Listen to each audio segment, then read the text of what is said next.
Много добре знаете, че в българската държава не е фашистка, цар Борис не е фашист. Al quartier generale il Führer si congeda da rebori tra la Germania e la Bulgaria.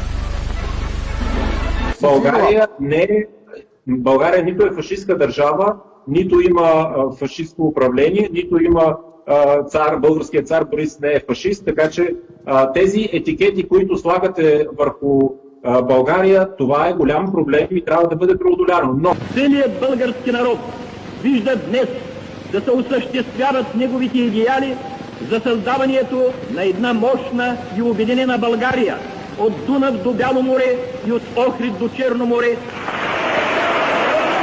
И че Кралска Югославия е окупирана от германските национал-социалисти и от фашистка Италия. Българският народ ще изпитва завинаги най-голяма благодарност и дълбока признателност към силите от оста и към техните големи водачи Адолф Хитлер и Бенито Мусолини, които осъществиха обединението на България. Много добре знаете, че българската държава не е фашистка. Особено силни ще бъдат тези чувства по отношение на Германия, чието войски действаха в Македония и Беломорието и които по този начин бяха непосредствените освободители на тези български земи.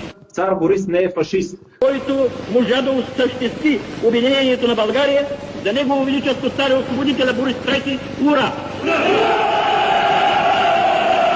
На десетилетните манипулации на историята от миналото, които трябва да останат в миналото и заедно, ръка за ръка да отиваме в Европейския съюз, която и българската армия извършва. Българската армия се бори срещу германските национал-социалисти за освобождението от германската окупация на Македония. Много добре знаете тези факти.